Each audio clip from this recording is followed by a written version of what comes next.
Alright, and then I say hello and welcome back to another episode of Time Tenshi. So in the last episode we decided for Rose to be our girlfriend. Can we say girlfriend already?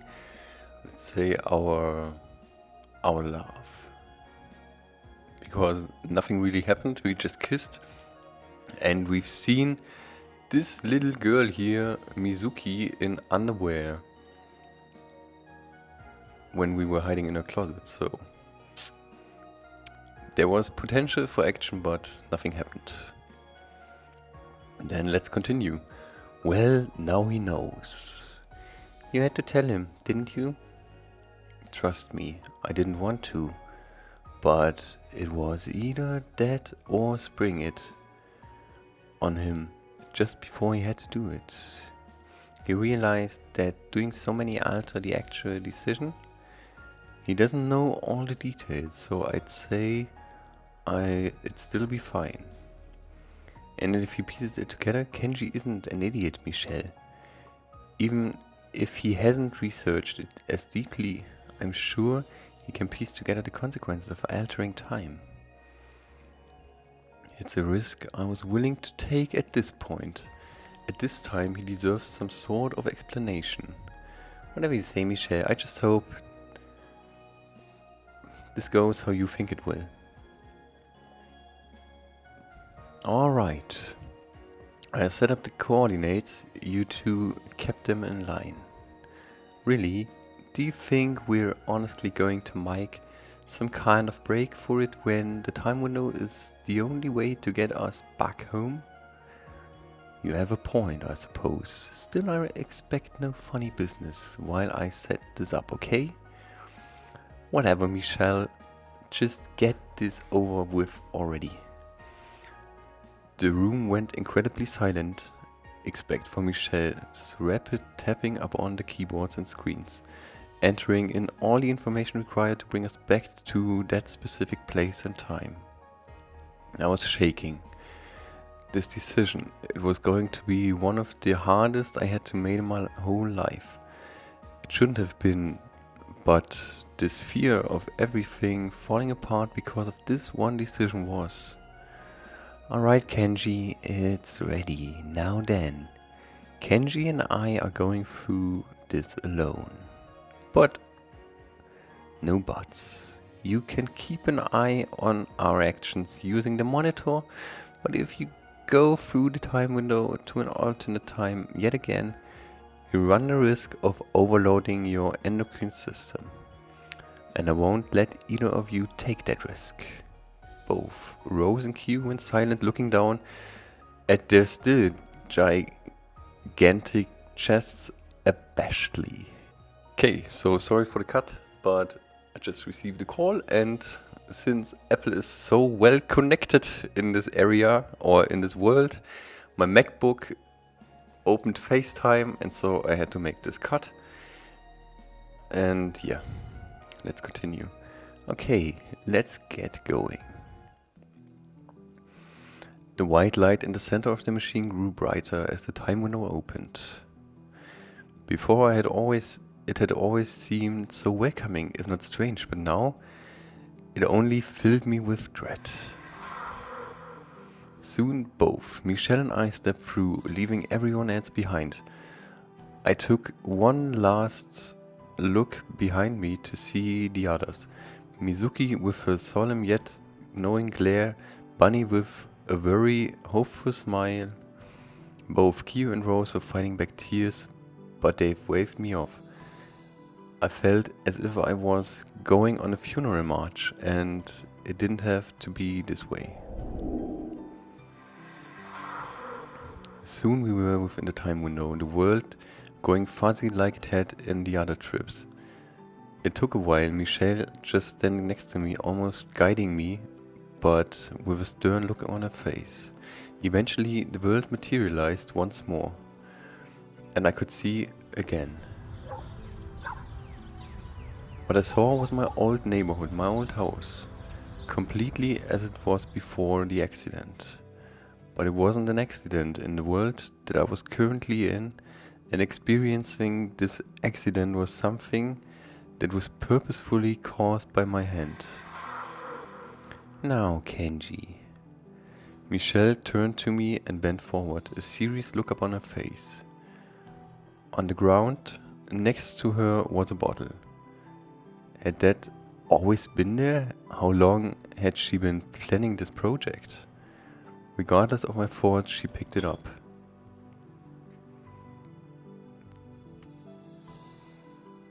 I don't want my motives to get in the way of that decision.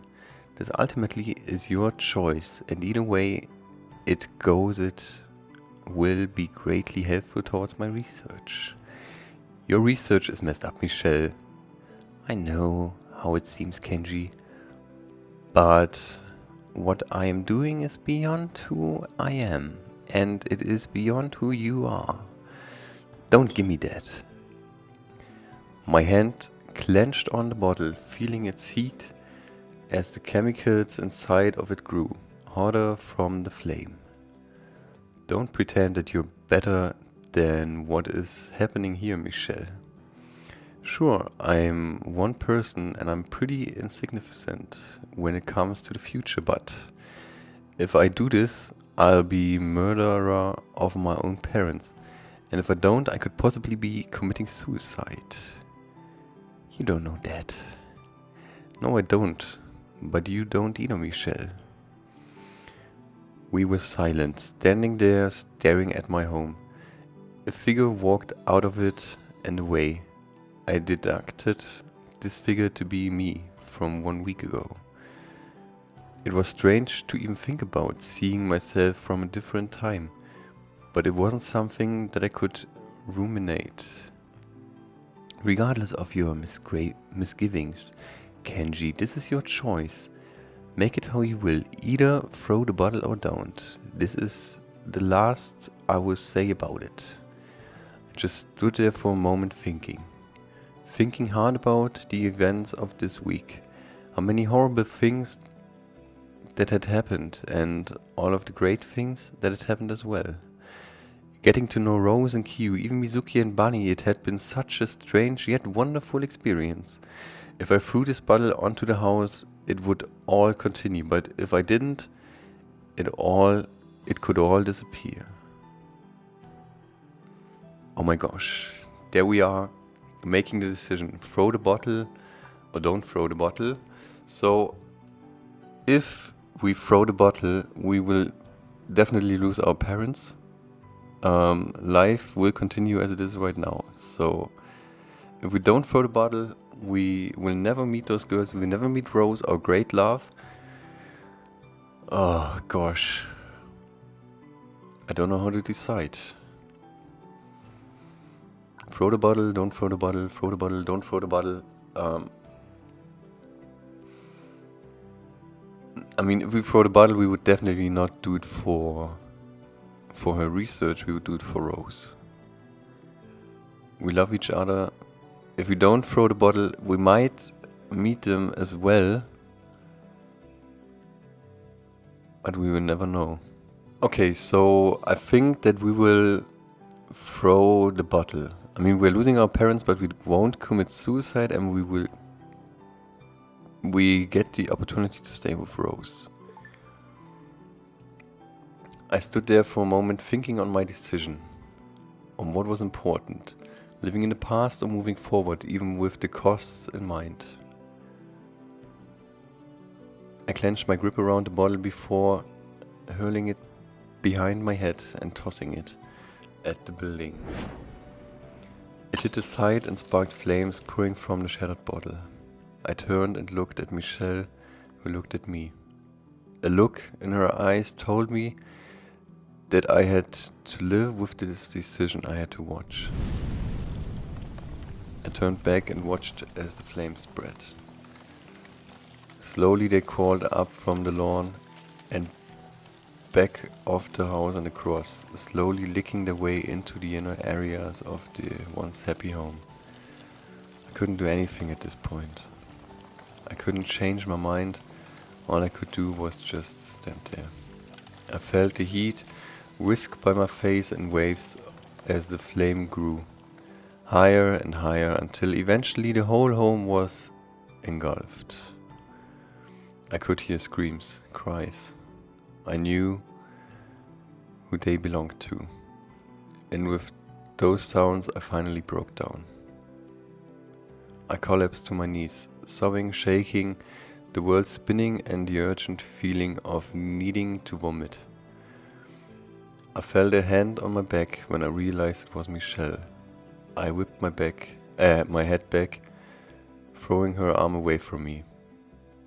I stared needless at her. I'm sorry, Kenji. No, you're not, Michelle. You brought me back here and you gave me a choice. And I made it. Now tell me, is that what you wanted? Admittedly, Kenji, no. Well, good. I was infuriated, exhausted and emotionally drained. I just wanted to go home. I'm glad you couldn't get the satisfaction of success with this sick plan of yours, Michelle. I really, really am. Now do me a favor and take me back to Rose and Q, to our time where we belong. And leave me out of cruel, messed up experiments for now. Kenji, I didn't have this planned in advance. It's just sort of happened this way. Bull.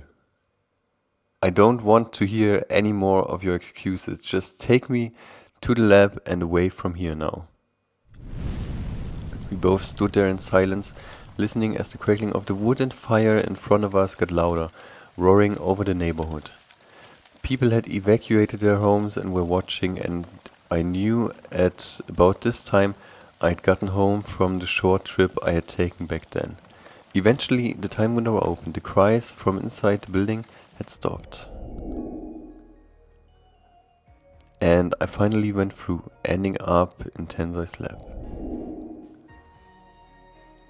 Kenji, thank goodness you're okay. Tensai paused, looking over at Michelle, his eyes burning with fury. I could tell he wanted to hit her in some way, shape or form, but he thought better of it. Rather than that, he spoke to her in a low, cold voice that I could never heard from him before. Get the other girls back here, then pack your things and leave. You're fired. Gramps, you can't be. You abused the time window for your own cruel experience and put my grandson in mortal danger. I've lost enough for one lifetime, Michelle. Now get Rose and Q back, then leave us in peace. Whatever, Tensai. Your lab, your rules, or whatever. With those words said in a defend tone, Tensai held me close for a moment, then led me to my room. My head was still spinning from what I had done. I collapsed upon my bed, still shaking it as if it was all a fever dream, waiting for Rose and Q to make their return. A few days had passed. And what will happen next, you will see in tomorrow's episode. So the good news is, I saved the game where we made the decision. So you will see the other end as well, as soon as we have finished that storyline. I hope you guys enjoyed it. I know you will bring the shit on me for burning the house. It didn't work out. Sorry. But it was a tough decision. And I decided for love instead of family. I don't know. It was tough. But if you don't want to miss any of it, then subscribe to my channel and switch in or tune in tomorrow as well. And then I say goodbye for now, your pacemaker.